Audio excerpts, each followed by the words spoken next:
Berlin's wall was concrete and ideology, yet the crack that mattered split my conscience right down the marrow. I kept quiet for 63 years, believing silence was safer than absolution. You wouldn't believe me if I told you how much. Blood diplomacy costs after midnight. Back then, they called me a guardian of freedom. Truth is, I kept ledgers no one should ever see. In October '62, an unsigned order slid under my door at the Kempinski Hotel. The paper smelled of damp ink and betrayal, asking for something we'd sworn never to do to our own. I'm not proud of it, but it had to be done.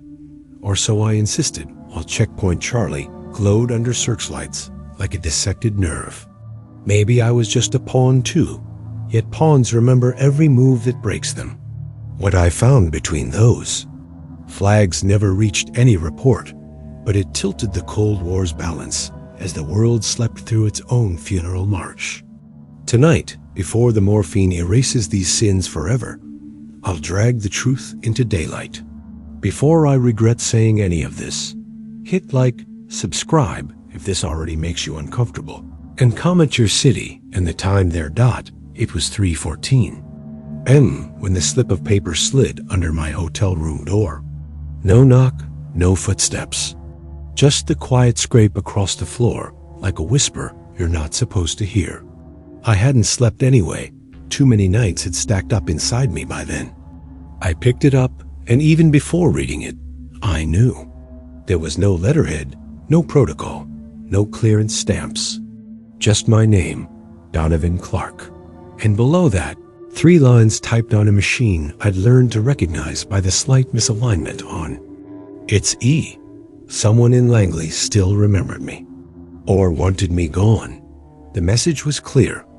Intercept a contact at Checkpoint Charlie before dawn. No name, no photo, no context, just time and location.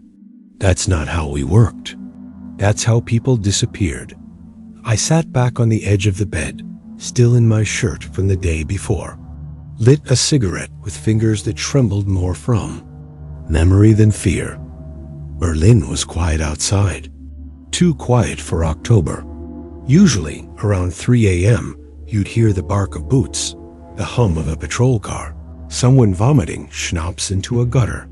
That night, even the rats were on edge. I radioed Central.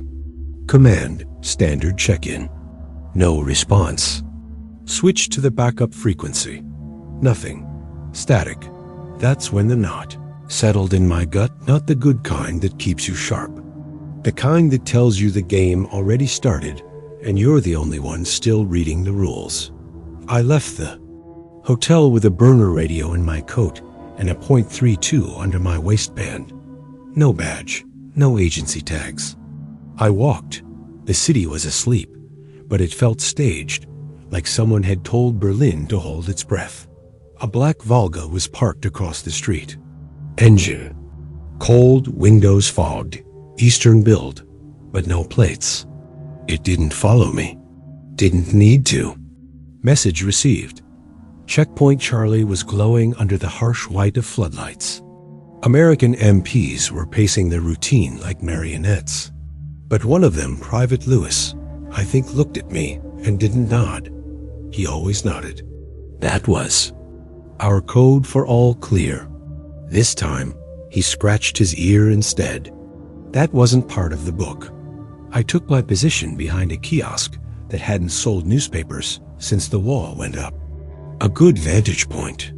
Enough cover to see the crossing. Enough shadow to disappear. I checked my watch.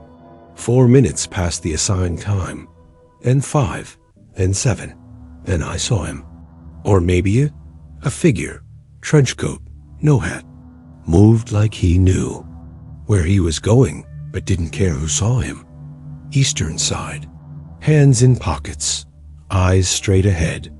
As he stepped into the crossing, the MP on duty tensed, but didn't stop him. That wasn't normal. Nobody crossed without clearance. Not even birds. He paused right at the center line, right on the paint, right where east and west met like a scar that never closed. He didn't look at me. didn't look at anyone, just stood there, waiting, like he knew I was watching. And then he turned slightly, just enough to show a glint of metal in his hand, not a weapon. A lighter, maybe, Zippo style. And then, with the most casual flick, he tossed it into the gutter and walked back the way he came. No one stopped him. Not the Soviets, not the Americans, not even me. I approached the lighter once the area cleared. It was still warm, engraved with initials, DC my own. Inside, nothing. At least nothing visible. But the flame wouldn't ignite. Something was off. The weight was wrong. I didn't sleep that night. Didn't report the incident. Didn't mention the unsigned order to anyone. And that lighter, I didn't open it properly until weeks later. That's when I found the truth. But I'm getting ahead of myself. Beneath the white floodlights, Berlin looked like a stage no one dared walk across. October had turned cold fast that year, and yet the air didn't bite. It just hovered, thick, still, the kind of stillness that made you wonder if you'd gone deaf, or if the world was holding its breath for a war no one wanted to start, but everyone was too proud to avoid. Checkpoint. Charlie had its usual choreography, soldiers pacing, guards adjusting rifles, the occasional muttered joke. But it felt off, too polished, too rehearsed, like they were pretending to be seen. I remember standing beside the kiosk, watching a Soviet officer light a cigarette on his side of the border. He looked right at me and smiled. That was the first time I knew something had shifted. The Soviets didn't smile. Not here. Not unless they already knew the punchline. I passed Louis again on his round. Still no nod. Instead, he rubbed the bridge of his nose another signal, one we never used. I asked under my breath, "New code?" He didn't answer, just kept walking. His radio was clipped in, but I noticed something strange. No sound, no chatter. Not even the usual static. Dead silence. It's hard to describe, but when you've lived this long in noise, silence screams. I took a walk around the perimeter, under the excuse of grabbing coffee from the checkpoint booth. The east was unusually bright, not floodlights. Something else, maybe floodlights that had been shifted, as if they were waiting for something specific to happen. Or someone. Behind me, the western checkpoint stayed unusually calm. Too calm. The soldiers stood like wax figures. One leaned against the sandbags, whistling something tuneless. But his eyes kept darting not to the east, but behind him. Like he wasn't watching the enemy anymore. Like the danger was among us. There was a group of West German journalists nearby. Not unusual, but they weren't filming. Their cameras were on tripods, yes, but none of them were rolling. One of them, a woman in a red scarf, kept glancing at her watch every 60 seconds. Tick, look, tick, look. I caught her eye once. She looked away too fast, and then the Soviets did something I'd never seen. They all looked away at the same time. All of them like a stage cue. Like someone had given a silent order and the actors obeyed. Every face on the east turned toward the buildings behind them. And that was when I realized we weren't the audience tonight. We were the performance. The silence wasn't absence. It was orchestration. Somebody had choreographed that entire moment. The lights, the smiles, the tension, all of it had a purpose I couldn't see yet. But I felt it. That not again. Not in the stomach. In the throat. I checked the lighter again in my coat. Still no flame. Still warm, somehow. I don't know why I held onto it so tightly, but it felt like the only thing that made sense. And then, just as I was about to step back to the booth, I saw it. The Soviet officer lit another cigarette, turned slightly, and whispered something to the guard next to him. The guard didn't respond, just looked past him, past me, at someone, something I hadn't Seen arrive, I turned slowly. And that's when I saw the man standing across the street. He wasn't supposed to be there. He wasn't part of our checkpoint. Hell, he wasn't even in uniform. But I knew that face. And he was looking straight at me. His name was Raymond Kerrigan. Or at least, that's the name I'd seen on the report.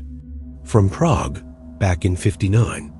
Operation Latchkey disaster from start to finish. We lost 2 assets. A Hungarian informant vanished and the safe house burned. Kerrigan was listed as missing, presumed dead. Langley closed the file in '60, but there he was, standing in the open like a man buying coffee on a Sunday morning. Same face, older, cleaner. No limp. He shouldn't have been in Berlin. Hell, he shouldn't have been alive. I stood frozen. For maybe 3 seconds. But in this business, that's enough to get killed or promoted. Sometimes both. Kerrigan didn't flinch. He lit a cigarette, same motion as the Soviet officer. Same brand even. His coat wasn't military issue. But under the lapel, just for a flash, I caught a glint. A pin, the kind issued to internal liaison officers from the western side. I blinked. When I looked again, he was gone. I moved fast, cutting. Between the sandbag posts, past a Hungarian translator I didn't recognize, and turned onto Zimmerstrage. Nothing. No trace of him. Just fog and the faint smell of coal smoke. The lighter in my pocket felt heavier, like it knew something I didn't. I went back to the checkpoint, but this time I didn't watch the east. I watched my own side. I started noticing things. A Jeep, parked for too long. A captain who'd checked in 3 times, but never left his office. A soldier making rounds with an unloaded rifle. And faces. So many faces I'd seen in other cities. Other missions, some who transferred out, others who were supposed to be civilians. All in the same 100 yards of concrete and tension. I wasn't paranoid. Not yet, but I was close. Back in the booth, I checked the logbook. Kerrigan's name wasn't listed. No visitors, no entry from Intelligence Command. But someone had signed out a field radio 2 hours before my order came through. Initials didn't match any known operator. I closed the book, stepped outside, and tried to breathe. It was a mistake. The air felt thinner now. Berlin wasn't just watching anymore. It was pressing in, and then a car pulled up. Not military, civilian. Dark blue Opel. German plates, but the front ones were missing. That wasn't standard. Man in a long coat stepped out. He didn't look around.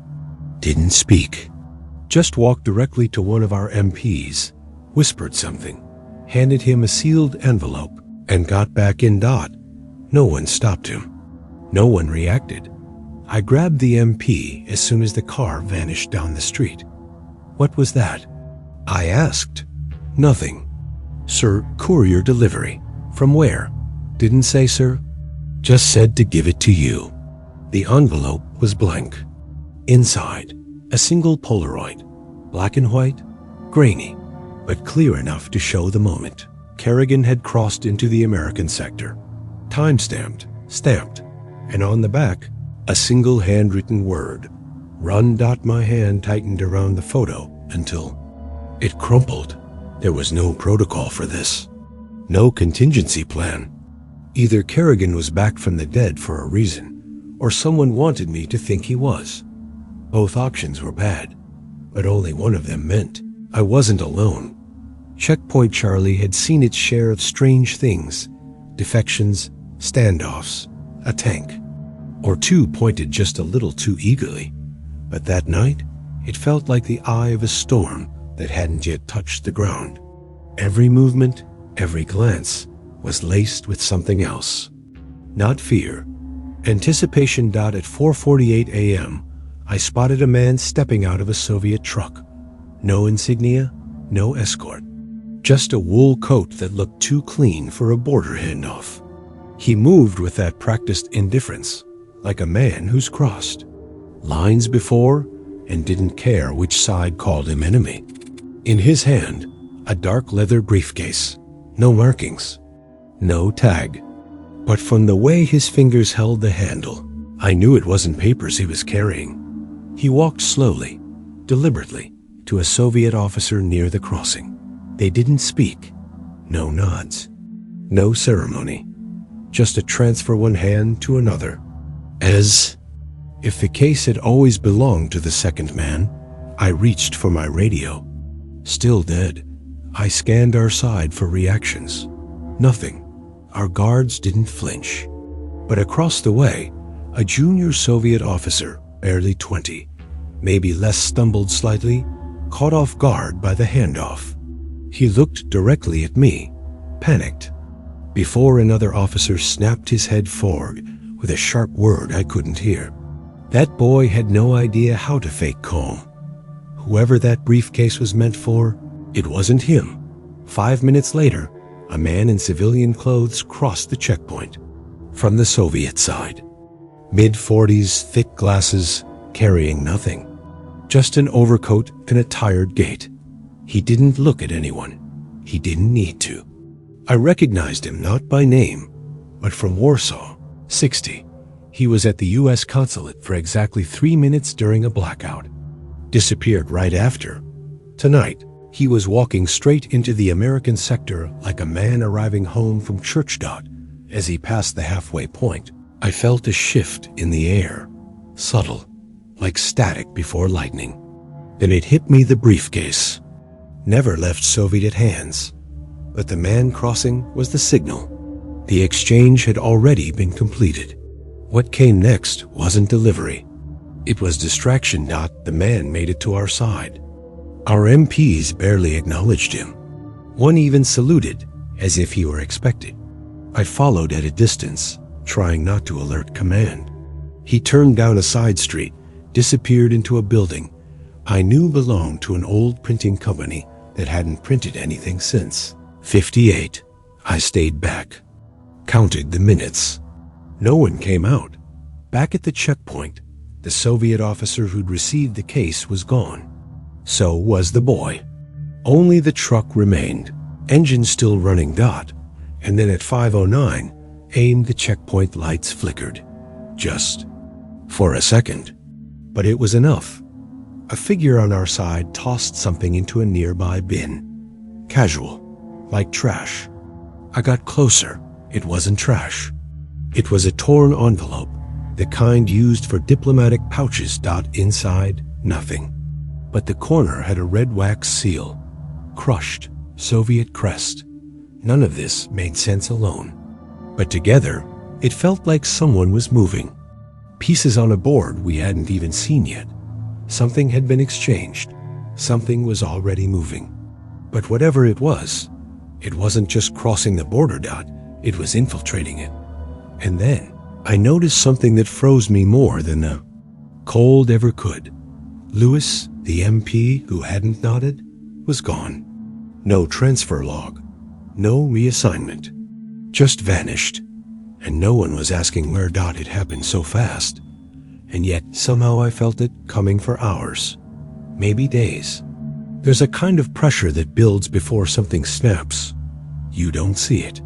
You feel it, like the air has weight, like every sound is wrapped in cotton, waiting to be torn open. At 5:27 a.m., the checkpoint lit up like a flare factory. I was halfway between our booth and the east when it happened, somewhere right on the center line. Not on our side, not theirs, right in the damn middle. 1 second the fog was low and thick. The next it was fire. No sound at first, just light. Then the force hit, and my ribs folded like they remembered Korea. I woke up on the ground. Ears ringing, mouth full of dirt and blood. Screams in every language. German, Russian, English. Orders barked, none obeyed. 2 soldiers dragging someone with no legs. A Soviet officer stumbling, face half gone, still clutching a pistol. For what? The war had already arrived. Nobody needed permission anymore. The first thing I saw clearly was the flags, ours and theirs, still fluttering, untouched. The explosion had been precise, deadly, but surgical. It hadn't hit either checkpoint directly. It had split them, like someone wanted a message burned into the concrete between ideologies. I crawled to the side of the kiosk. My radio was fried. My coat was scorched. And my hands, God, my hands were shaking so badly I could barely grip the sidearm. I looked down and realized I'd lost the lighter. My only lead, gone. Lewis was nowhere. I scanned the chaos, people running, civilians screaming from nearby buildings, smoke pouring into the street like memory. But he wasn't there, not even a trace. Either he'd been vaporized, or he was never meant to be there when it happened. Medics arrived fast, too fast, as if they were already waiting behind the curtain for their cue. They grabbed me, but I waved them off. I wasn't wounded, not on the outside. Inside, something was rupturing. Something I didn't have the words for. Then I saw the briefcase intact lying between the two checkpoints, untouched by fire. Not a scratch, and no one was going near it. Not our guys. Not theirs. I made my move. 2 steps, 3 and I heard the click of a safety being disengaged behind me. Stand down, sir. An American voice, one of ours, but I didn't turn. Just said, who ordered this? Silence. Again. Who gave the green light? The rifle didn't lower, but I walked away. Anyway, if they wanted to shoot me, they'd already missed their chance. The briefcase was empty when I finally got to it. Literally empty. Not just no documents, no lining. Hollowed out. Light as cardboard. It had never carried anything at all, except a signal. This was never about transferring information. It was about marking a moment. A detonation with no target. A blast with no objective. Just enough to stir panic, confusion, delay.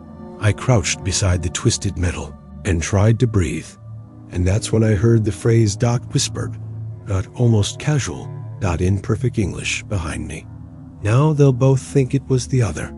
I spun, no one there, not just smoke. And the flags? Still waving like none of it had happened. They were piling the bodies near the southern wall, out of sight from the checkpoint cameras. Protocol dictated they be logged by sector, by affiliation. But this one didn't fit anything. The corpse had no face, no fingers. Charred like it had been dipped in hell and dragged back out. Yet somehow, the jacket it wore, navy blue, American issue, was untouched. No burns, no tears, not even dirt. It looked freshly pressed, like it came off a dry cleaner's rack minutes ago. That didn't make sense. And in this line of work, things that don't make sense tend to scream the loudest. I knelt beside the body, ignoring the medic who tried to stop me. You don't want to see that, sir, he said, but he was wrong. I had to see it. The jacket had no tags, no serial number, but inside, tucked neatly in the inner pocket, was a folded note. Not typed, not printed, handwritten, blue ink. One line at the top, SGT Donovan Clark, my name. Just sitting there like it had been waiting for me. I didn't open it right away. I couldn't. My hands were shaking again. Worse this time? Not from adrenaline, from recognition. The handwriting, it was familiar, not recent, old, from before Langley, from before Berlin, from someone I hadn't thought about in years. I slipped the note into my coat and stood up. The medics zipped the bag around the corpse, sealing in a secret I wasn't ready to name. Back at the booth, I read the rest of the note. It said, "Don't trust anyone west of the wall." No explanation, no signature. But at the bottom, drawn, in small, almost lazy lines, was a symbol, 3 concentric circles with a diagonal slash. I hadn't seen that symbol in a decade. Only 3 people knew it. One was dead in Vienna. One had vanished in Tangier. That left me. And now, apparently, whoever had written the note. My first thought was Kerrigan. But he wasn't sloppy. He didn't leave breadcrumbs unless he wanted to be followed.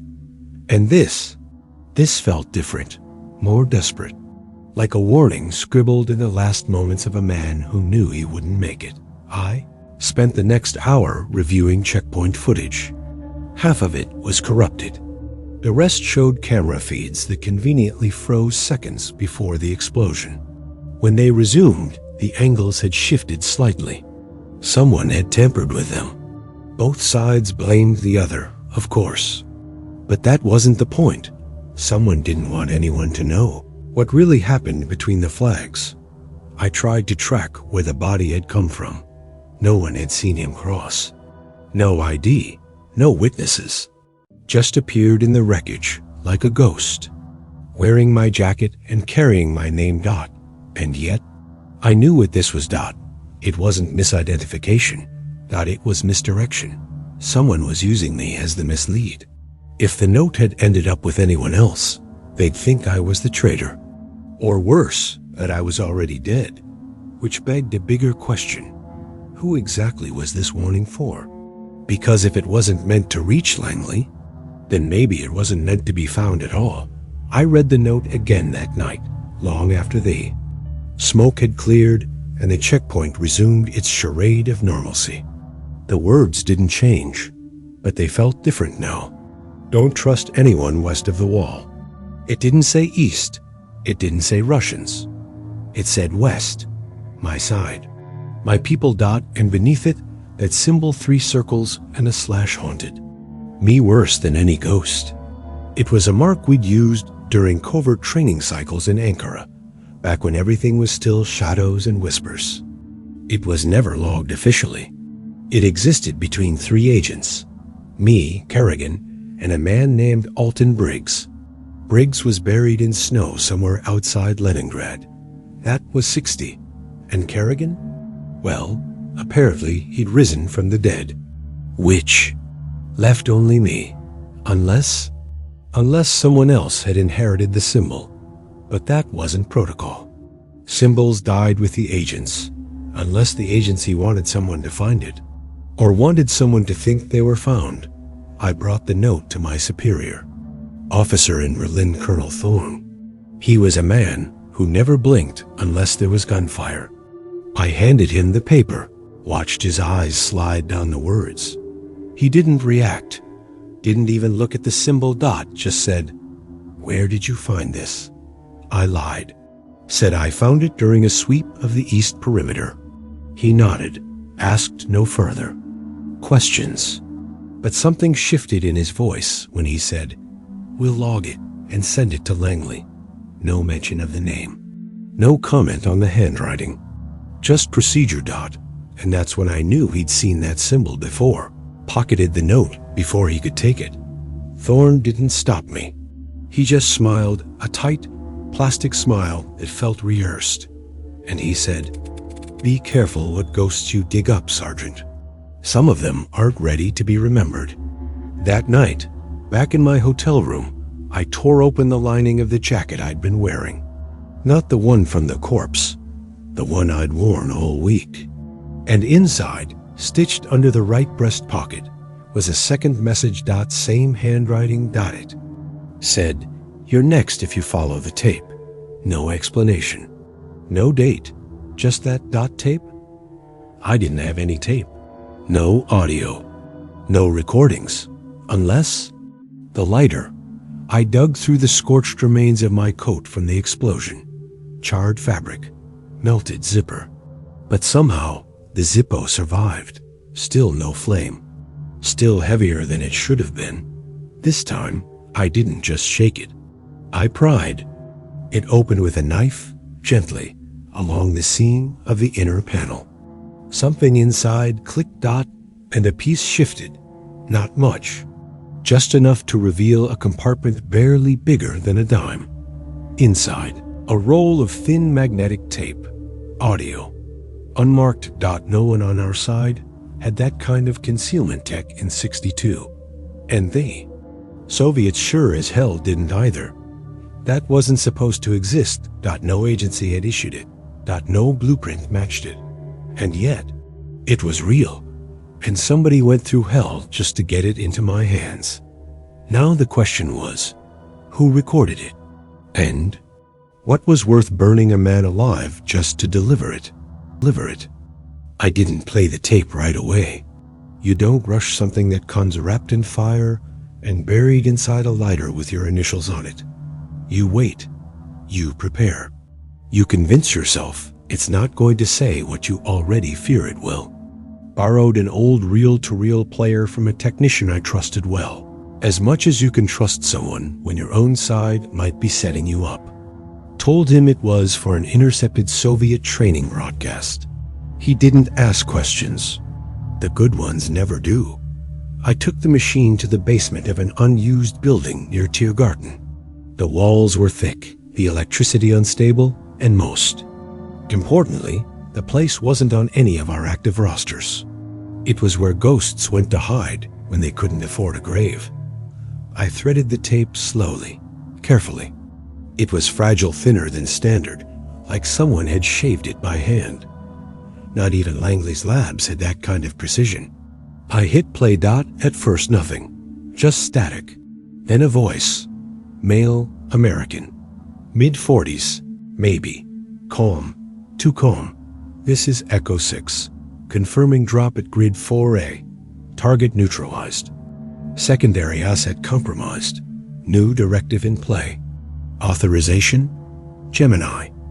Repeat authorization. Gemini.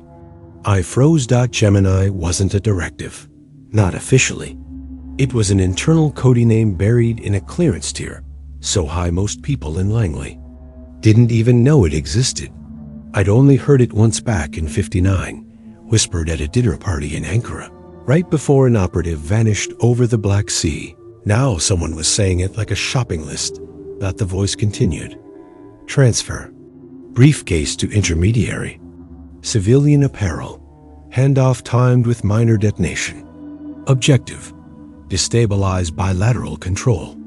Assign blame bidirectionally. Maintain plausible deniability. I sat back in my chair, feeling something crawl up my spine. This wasn't Soviet. This was ours. A planned detonation, not an attack, a signal. A trigger to ignite confusion between both sides. But the worst came 30 seconds later. Operator Kerrigan confirmed on site. Handler Thorne. Asset has agreed to final terms. Extraction. Window narrowed. Handler. Thorne. I stopped the tape. My hands were numb. Thorne wasn't just aware of the operation, he was managing it. And Kerrigan? He wasn't a ghost. He was working the whole time. He was never missing. He was embedded. And somehow, I'd become the idiot holding the fuse. Rewound the tape and played it again, slower this time. At one point, the voice faltered just for a moment. A slight hesitation before saying neutralized. And in that hesitation, I recognized something. The voice. It wasn't a stranger. It was someone I'd worked with during my first year in Berlin. Someone who trained me. Someone I had drinks with. And now he was issuing orders like I didn't. EXIST, I made a copy of the tape. Just one. Hid it inside a hollowed-out transistor radio and took the original back to my room. That night, I slept with a chair against the door and a gun in my lap. The lighter, I crushed it with my boot. Until it folded like a bad alibi. Some secrets aren't meant to be carried around in your pocket. But the voice on that tape? It wasn't just telling me something. It was leaving a trail. I had no idea where it led. I played the tape one last time. Not because I needed confirmation. I already knew. But because part of me still wanted to be wrong. Wanted to believe I was chasing shadows instead of standing face to face with a betrayal wrapped in a familiar voice. The real hissed, cracked slightly from where, and then it spoke. That voice again, calm, measured, clinical, as if reading a memo, not orchestrating chaos. Extraction for Echo 6 confirmed. Remove Donovan Clark from operations chain. Designate as civilian risk. Redirect internal inquiry through diplomatic channel. That was it. Right there, in that cold, flat tone. I'd been erased, not compromised, not turned, just inconvenient. Disposable. The man speaking was Edwin L. Harper, Deputy Field Director, my first mentor in the service. He taught me how to tail a target through 3 layers of surveillance without being noticed. He bought me bourbon the night I passed my first black bag drill. He once called me the only bastard I trust to think like a traitor without becoming one. And now he'd listed me like a logistical nuisance. A paperclip out of place. I rewound the tape, listened again. The names rolled out like a confession, sealed behind redacted lines. Confirmed Kerrigan at sight. Secondary contact, Thorne maintaining misdirection narrative. Soviet liaisons instructed via dead drop. Firewall assets report no breach. Initiate. Fog protocol upon Clark's known compliance. Fog protocol. I hadn't heard those words since. Tehran. It meant if I didn't play along, if I started asking the wrong questions, I'd vanish, quietly, without blood, without headlines. Just a name scrubbed and a record refiled as administrative error. And then some bright-eyed kid would be given my badge and told to do better. I slammed the player off. The tape spun for another second before hissing into silence. I couldn't sit anymore. My legs felt like sandbags, but I forced them to move. I went outside. Needed air. Needed something real to touch. I stood under a flickering street lamp, Berlin breathing around me like a tired animal. The city didn't care who betrayed who. It never had. Back in my room, I pulled the folder I kept under the bed. The one with false IDs, exit maps, and cash from 5 different currencies. The in case it all burns down kit. But I didn't. Run. Not yet. Because now I knew the truth. And that made me dangerous. Harper's voice haunted me for the rest of the night. Not just the words, the ease with which he said them. Like this had been rehearsed. Like I'd been written out of the script months ago. I thought of Kerrigan, of the ghost he'd become, of the look he gave me at the checkpoint, that quiet recognition, not of friendship, not even of warning, just acceptance. Like he'd made his peace with becoming the villain, and he was waiting for me to catch up. So I poured myself a drink. Just one. Cheap vodka from the minibar. And I stared at the tape like it might start talking again. It didn't, but I had heard. Enough. And now there was no way back. I waited until sunrise before going to Thorne. Not because I thought he'd suddenly be honest in daylight, but because I wanted to look him in the eyes under something brighter than a desk lamp. You can lie easier in the dark. And he'd been doing it long before last night. His office was in the back wing of the embassy. Heavy door, frosted glass. Clean desk, too clean. Always made me nervous. He sat behind it sipping coffee like nothing had happened. No mention of the explosion. No inquiry into the bodies. Just a tired man behind paperwork. But his eyes never looked tired. They were waiting. I dropped the tape on his desk. Didn't say a word. He looked at it. Then at me. Then leaned back slowly in his chair. Where did you find this?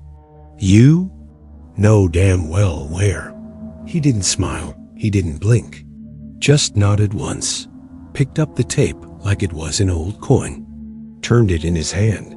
I suppose you've listened to it, he said. You suppose, right? Silence. Then. And I almost laughed. And that was his question?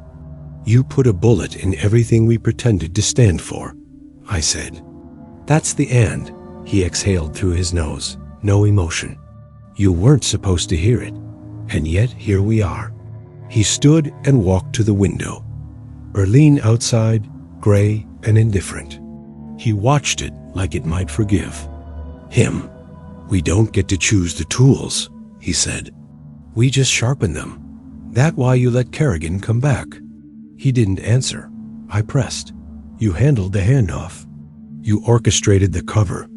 You made me the next target." He turned then. Calm, always calm. Kerrigan agreed to terms. "You didn't. You think that justifies spies?" "I think," he said, voice flat, "that preventing World War III sometimes means dirty hands. And people like you were never meant to know how dirty." I stared at him. Wondered how many other conversations like this he'd had. How many? Operatives had walked in with eyes full of questions and walked out as names on a memorial nobody visits. "I want your word," I said. "Bet this tape reaches Langley untouched," he chuckled. "Just once, then, without breaking eye contact. Deliver it yourself. You've earned the flight, a trap." Had to be, but his face didn't twitch, didn't hint. Just offered me the tape again like a gift. Like a loaded gun with the safety off. I took it, because I knew if I didn't, someone else would dot as I turned. "To leave," he said one more thing. "Be careful, Donovan. The more truth you carry, the fewer friends you'll have." I didn't answer, but as the door closed behind me, I realized something that chilled me deeper than the tape ever did. He already knew every word on that reel, and he wasn't afraid of any of it. I didn't go to Langley. Not with that tape. Not. With Thorne's voice still ringing in my skull like a warning dressed as permission. If I boarded that plane, I wouldn't land in D.C., I'd vanish in transit. Heart attack. Car crash. Administrative oversight. Doesn't matter. Same ending, Dot, so I made a copy. One copy. Analog, reel-to-reel, unmarked. I packed it in a transistor radio I'd gutted a year earlier as part of a counter-surveillance test.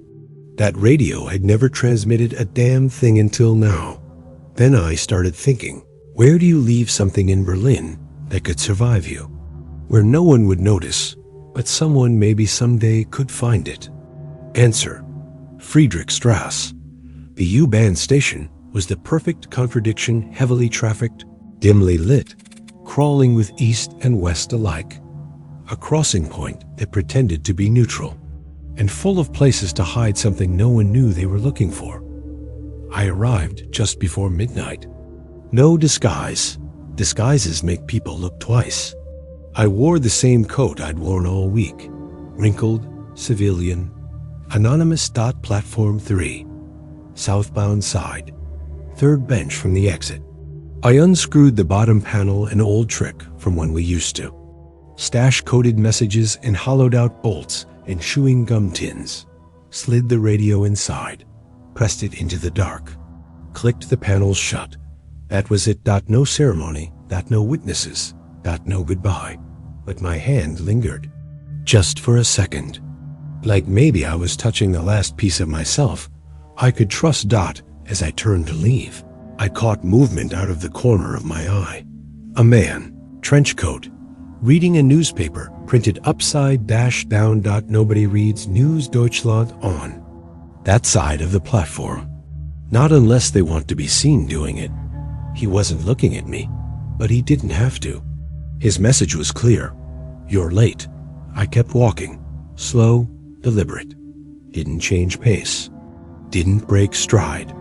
Just ascended the stairs like any tired commuter with nothing to hide. But my pulse was hammering against my throat. If they were watching the drop, I was already dead. Outside, the wind hit me like a slap. Berlin was always colder when you were being hunted. I took the long way back. Wound through alleys, doubled back twice, ducked into a bakery that reeked of burnt rye just to watch the street behind me. No tails, no cars creeping along.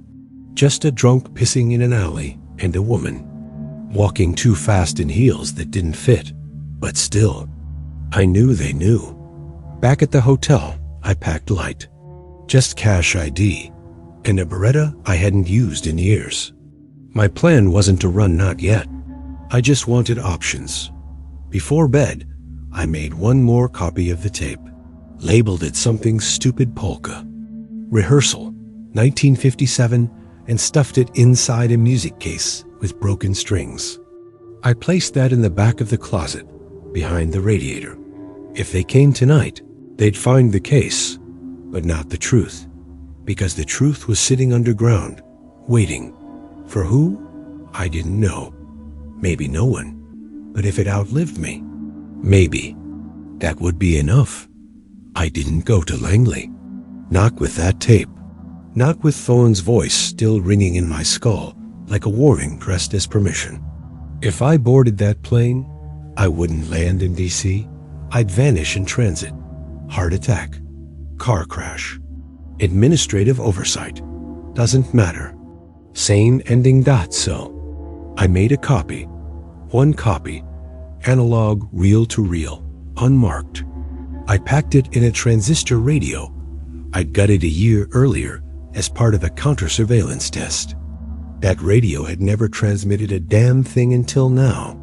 Then I started thinking, where do you leave something in Berlin that could survive you? Where no one would notice, but someone maybe someday could find it. Answer, Friedrichstrasse. U-Bahn station was the perfect contradiction. Heavily trafficked, dimly lit, crawling with east and west alike. A crossing point that pretended to be neutral, and full of places to hide something no one knew they were looking for. I arrived just before midnight. No disguise. Disguises make people look twice. I wore the same coat I'd worn all week. Wrinkled, civilian, anonymous. Platform 3. Southbound side. Third bench from the exit.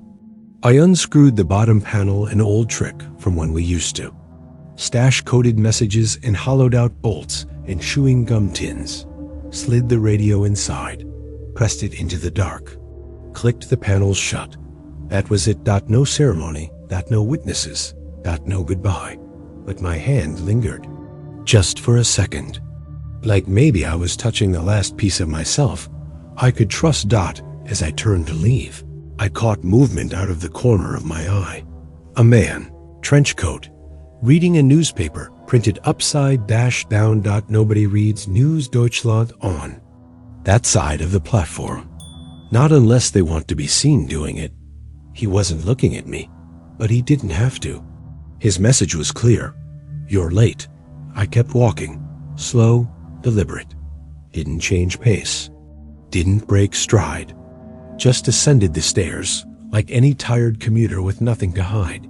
But my pulse was hammering against my throat. If they were watching the drop, I was already dead. Outside, the wind hit me like a slap. Berlin was always colder when you were being hunted. I took the long way back. Wound through alleys, doubled back twice, ducked into a bakery that reeked of burnt rye just to watch the street behind me. No tails, no cars creeping along. Just a drunk pissing in an alley and a woman walking too fast in heels that didn't fit. But still, I knew they knew. Back at the hotel, I packed light. Just cash ID and a Beretta I hadn't used in years. My plan wasn't to run, not yet. I just wanted options. Before bed, I made one more copy of the tape, labeled it something stupid polka. Rehearsal, 1957, and stuffed it inside a music case with broken strings. I placed that in the back of the closet, behind the radiator.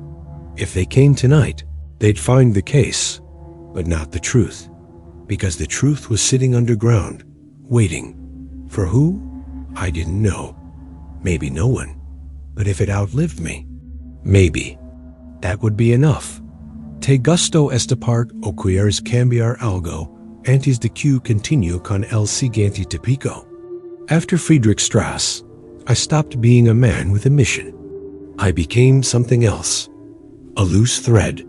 A variable they couldn't quite solve. Not worth the risk to eliminate. Not safe enough to keep around. I existed in the gray, the part of the chessboard where no piece belongs. They didn't kill me. That would have been too loud. They did something worse. They forgot me. No debriefing. No recall. No court-martial. Just silence. Cold and absolute. I left Berlin 2 weeks later. No farewell. No escort. Just a train to Munich, a plane to Lisbon, and then a ticket I paid in cash to nowhere in particular. I landed back in the States, with no assignment, no purpose, and no goddamn idea who I was supposed to be. People said, "Welcome home." They meant well. "Thank you for your service." They'd say, I'd nod, smile. But inside, I'd think, if you only knew, you knew. Sometimes I'd hear a Zippo flick open, and my stomach would tighten.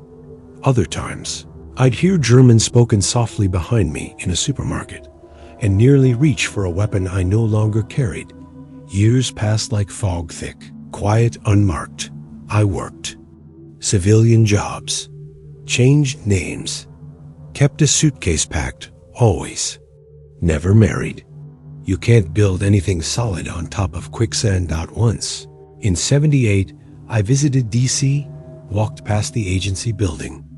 No one stopped me. No one recognized me. I stood there for a while, watching young agents come and go like they had the world by the tail. Clean suits, bright eyes. No idea what ghosts were stuffed into the filing cabinets below their feet. Thought about going in, saying something. But what do you say? Hi, I was erased for knowing too much. I left a reel-to-reel in a subway bench in Berlin.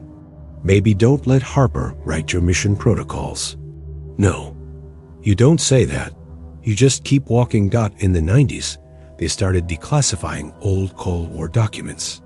But not mine, not Kerrigan's, not Thorne's. Our files had been sterilized, dates shifted, names blacked out. Even the missions we'd bled through were relabeled as inconclusive field activity. And so, I became a footnote to an operation that never officially happened. Sometimes, late at night, I think about the tape. Is it still there? Did anyone find it? Did some Berlin maintenance worker pull it out and toss it in the trash? Or maybe it's sitting in a museum warehouse now, mislabeled as Soviet propaganda audio. Or maybe someone did hear it and buried it all over again. I never heard from Kerrigan. Never saw Thorne's name in an obituary. For all I know, they're still out there, wearing new suits, whispering new lies. And me? I'm just bones now. Gray hair and silence. But when I close my eyes, I still see the flags, still hear the explosion, still feel the heat of a lighter that shouldn't have existed. And the worst part? Even now, I don't know if I did the right thing. I never went back to Berlin. I told myself it was because the city had changed. The wall came down, the flags were folded, the streets were given new names.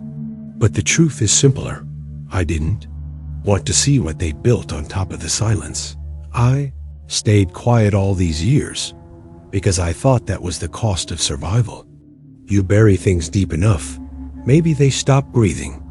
But they don't. They scratch. They claw. They wait. Sometimes I dream of that night checkpoint Charlie, glowing under floodlights. A briefcase lying between two worlds, and the look Kerrigan gave me. Not defiance, not guilt, just surrender.